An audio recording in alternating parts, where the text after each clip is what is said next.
प्रिय छात्रों, देखिए हिंदी क्लास में आपका स्वागत है। ज्ञान विचार प्रकाश चैनल के हिंदी क्लास में आपका स्वागत है। कल हम लोगों ने मोटा मोटी हिंदी साहित्य के इतिहास में 4 कालों की चर्चा किए थे: आदिकाल, भक्ति काल, रीतिकाल और आधुनिक काल। अब थोड़ा सा डिटेल से देख लेते हैं।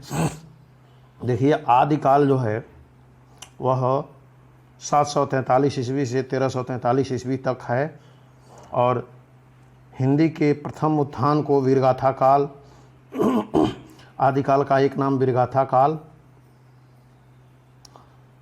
एक नाम चारण काल भी है। उस समय देश के अनेक छोटे छोटे राज्यों में बटा हुआ था। राजपूत राजा आपस में लड़ते थे। स्वभावतः वे वीर, साहसी एवं विलासप्रिय थे। छोटी छोटी बातों पर मनमुटाव, ईर्ष्या तथा एक दूसरे को नीचा दिखाने की प्रवृत्ति के कारण प्रायः इनमें लड़ाइयाँ होती रहती थीं। मुसलमानों के आक्रमण इसी समय आरंभ हो गए थे। इस समय वीर पुरुषों के यशोगान तथा वीरता की अतिशयोक्त प्रतिवर्णन की कविताओं का मुख्य विषय था। इस काल की प्रमुख प्रवृत्तियों को संक्षेप में इस प्रकार जाना जाता है। पहला, प्रवृत्ति मतलब होता है विशेषता। तो पहली विशेषता क्या थी कि आश्रयदाता राजाओं की प्रशंसा। दूसरा, सामूहिक राष्ट्रीयता का अभाव। तीसरा, युद्धों का सुंदर एवं सजीव वर्णन।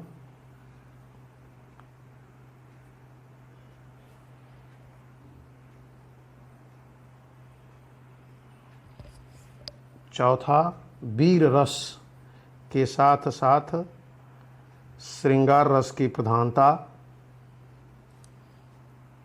और पांचवा था ऐतिहासिक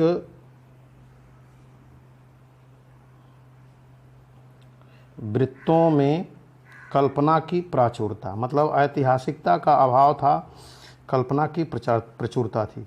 इस काल की रचनाएं 2 रूप में मिलती हैं। पहला है प्रबंध काव्य के रूप में और दूसरा वीर काव्य के, वीर गीतों के रूप में। उसके बाद से हम देखते हैं कि जो अगला काल है भक्ति काल। यह जो है आप देखिए 1343 से लेकर के और 1643 ईस्वी तक के काल को हम भक्ति काल कहते हैं।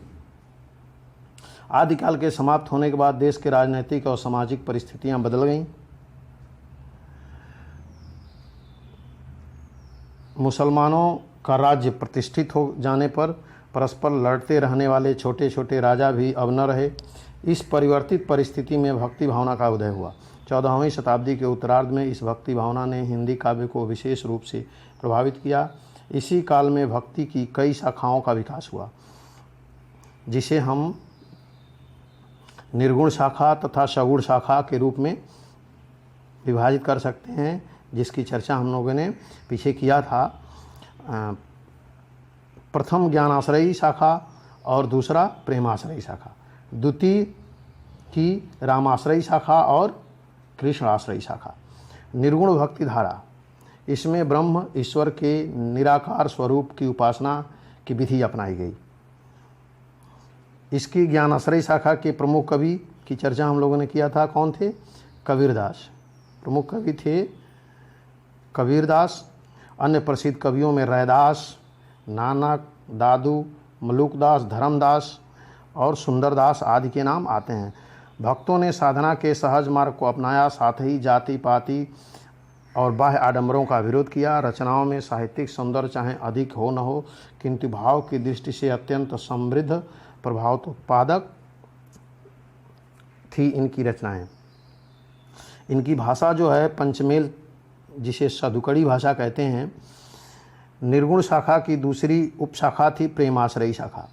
इसमें पल्लवित करने का श्रेय सूफी मुसलमान संतों को है। इन कवियों ने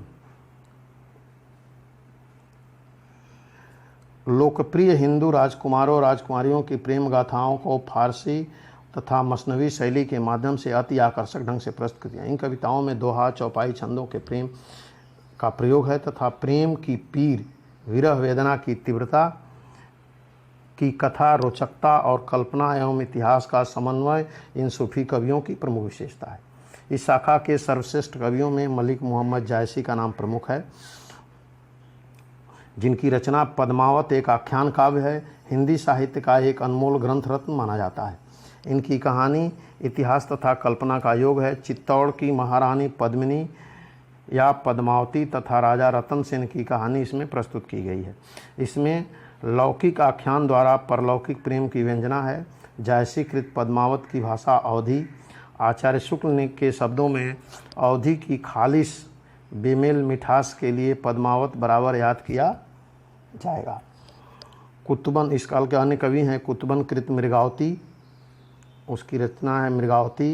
इसी तरह से मंझन कृत मधुमालती, उस्मान कृत चित्रावली, शेख नवी कृत ज्ञानदीप, कासिम शाह कृत हंस जवाहर तथा नूर मोहम्मद कृत इंद्रावती इस काल की प्रमुख सूफी रचनाएं हैं। उसके बाद भक्ति काल में जो दूसरी शाखा है सगुण भक्ति शाखा। सगुण भक्ति शाखा 11वीं शताब्दी में स्वामी रामानुजाचार्य भक्ति के क्षेत्र में अवतार भावना को प्रतिष्ठित कर चुके थे। इन्हीं की शिष्य परंपरा में 15वीं शताब्दी में स्वामी रामानंद जी हुए, जिन्होंने जनता की चित्तवृत्तियों को समझने का सत प्रयास किया तथा जनता के बीच राम भक्ति का प्रचार किया। रामानंद जी की शिष्य परंपरा में गोस्वामी तुलसीदास जी हुए, जिन्होंने दशरथ पुत्र मर्यादा पुरुषोत्तम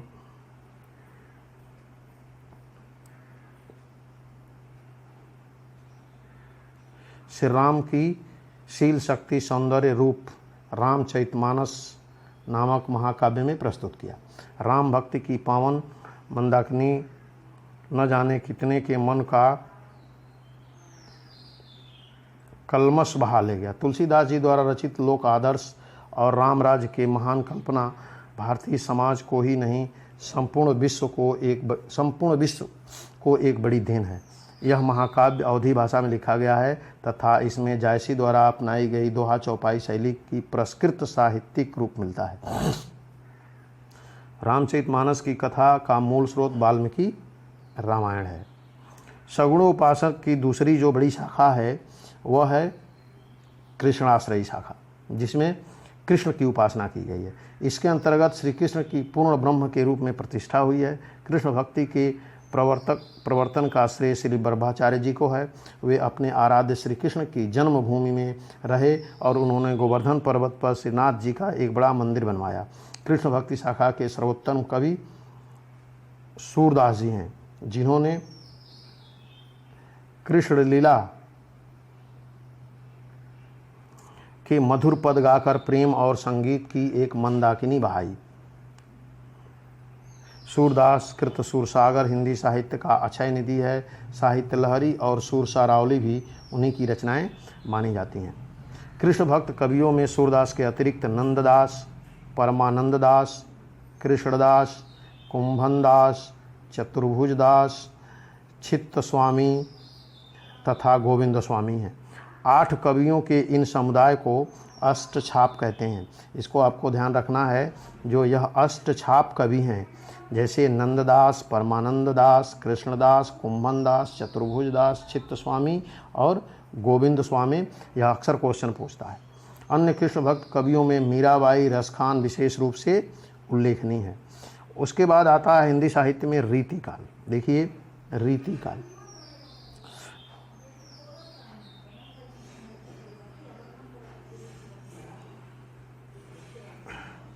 रीतिकाल में रीतिकाल का जो समय है वह 1643 से 1843 ईस्वी है।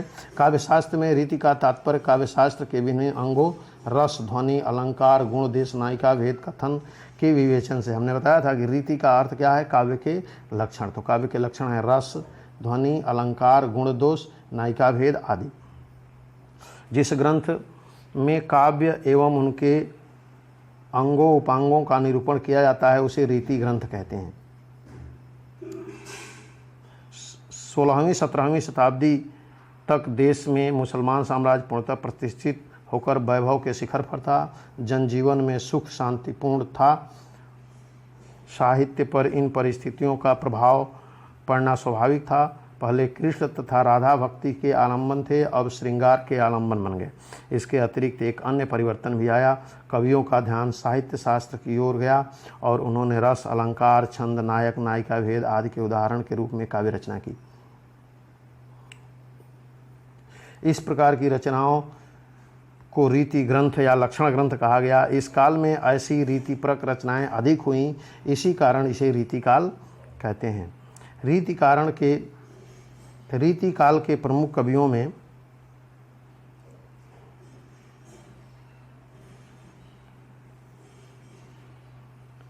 आप देख सकते हैं कि यहाँ संस्कृत की परंपरा का पालन दिखाई पड़ता है। केशव, भूषण, राजा यशवंत अलंकारवादी आचार्य थे। मतिराम, देव, पद्माकर रसवादी आचार्य थे। रसवादी कवियों ने श्रृंगार रस के अंतर्गत नायक नायिकाओं के मनोदशाओं का विशद वर्णन किया है। कुछ ऐसे भी उत्कृष्ट कवि हुए जिनकी रचनाएं रीतिबद्ध नहीं हैं। बिहारी घनानंद का नाम इन संदर्भ में उल्लेखनीय है। श्रृंगार के अतिरिक्त इस काल के कुछ भक्ति, नीति तथा वीर काव्य भी रचे गए। भूषण, गोरेलाल, सुदन वीर रस के कवि थे। बृंद, गिरधर, दीनदयाल गिरी नीतिपरक रचनाओं के लिए प्रसिद्ध थे। इस काल की जो प्रमुख कवि और रचनाएं हैं उसमें है केशवदास, रामचंद्रिका, कविप्रिया। भूषण, इसको याद रखना है आपको, शिवराज भूषण, शिवा बावनी, छत्रसाल दशक। मतिराम, रसराज, ललित ललाम। बिहारी, सतसई। पद्माकर, जगत विनोद, गंगा लहरी। ये गंगा लहरी ये पद्माकर की रचना है। तो इस तरह से आपने देखा ये भक्तिकाल, रीतिकाल की जो प्रमुख प्रवृत्तियां थीं वह क्या थी, मतलब विशेषता। रीतिकाल की जो प्रमुख विशेषता थी क्या थी? रीति ग्रंथ का निर्माण, श्रृंगार रस की प्रमुखता, काव्य भाषा के रूप में ब्रजभाषा की प्रतिष्ठा, व्यापक प्रसार, सवैया तथा दोहा छंद का प्रचुर प्रयोग, प्रकृति की उद्दीपन रूप में चित्रण, आश्रयदाताओं की प्रशंसा, कला पक्ष की प्रधानता इस काल की प्रमुख प्रवृत्तियां थी। रीति काल की जो प्रमुख देन है वह यह है कि ब्रजभाषा काव्य भाषा के रूप में व्यापक रूप से प्रतिष्ठित हुई। अर्थ गौरव, चमत्कार, लाक्षणिकता, सूक्ष्म भावाभिव्यंजन आदि की दृष्टि से वह पूर्ण समर्थ भाषा बन गई। घनानंद को लाक्षणिकता तो अद्वितीय है। कविता, सवैया, दोहा, मुक्तक काव्य रचनाओं के लिए सिद्ध छंद बन गए। उसके बाद हम आते हैं आधुनिक काल, जो 1843 ईस्वी से और आज तक माना जाता है। और आधुनिक काल की हम लोगों ने डिटेल में चर्चा किया है जब हम पढ़ रहे थे आपका हिंदी गद्य साहित्य का हिसाब। तो आधुनिक काल में जो पहला काल है वह है आपका भारतेंदु युग। देखिए आधुनिक काल का जो पहला काल है वह है भारतेंदु युग, दूसरा है द्विवेदी युग, तीसरा है छायावादी युग,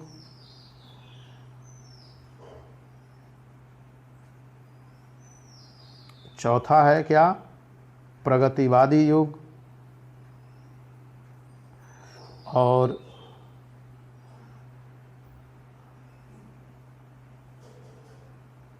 अब इसमें एक समरी लिस्ट दिया हुआ है, इसको आप जो है नोट्स के रूप में बना लीजिएगा। भारतेंदु युग के प्रमुख जो कवि हैं भारतेंदु हरिश्चंद्र, श्रीधर पाठक, इनकी रचना प्रेम माधुरी, कबीर सुषमा। द्विवेदी युग मैथिली शरण गुप्त, अयोध्या सिंह उपाध्याय, हरिऔध, साकेत, प्रियप्रवास। छायावादी युग जयशंकर प्रसाद, महादेवी वर्मा। जयशंकर प्रसाद की रचना है कामायनी, महादेवी की रचना यामा। उसी तरह से प्रगतिवादी शिवमंगल सिंह सुमन, रामधारी सिंह दिनकर रचना। सुमन जी की रचना है प्रलय सृजन और रामधारी सिंह की रचना है उर्वशी।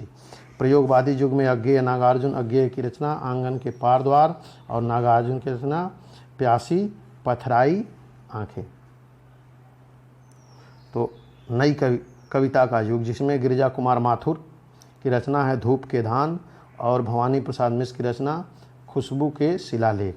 तो इस तरह से यह जो है इन इन कवियों ने प्राचीन रूढ़वादी मान्यताओं का विरोध किया, मानवतावादी प्रवृत्ति, शोषक वर्ग के प्रति घृणा तथा शोषितों के प्रति सहानुभूति, विद्रोह एवं क्रांति की भावना, समाज का मर्यादावादी चित्रण, नारी के प्रति परिवर्तित दृष्टिकोण आदि इन प्रयोगवादी कवियों की कविताओं की मुख्य जो है वह विशेषताएं थीं, प्रवृत्तियां थीं इसकी। तो इस तरह से आपने देखा कि ये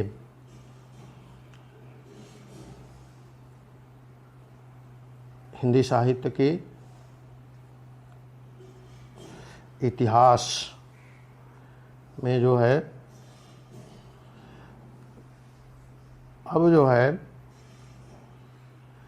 अब हम लोग जो है अब अपने पाठ की शुरुआत करेंगे कल से। तो इसको आपको जो है पूरी तरह से तैयार कर लेना है।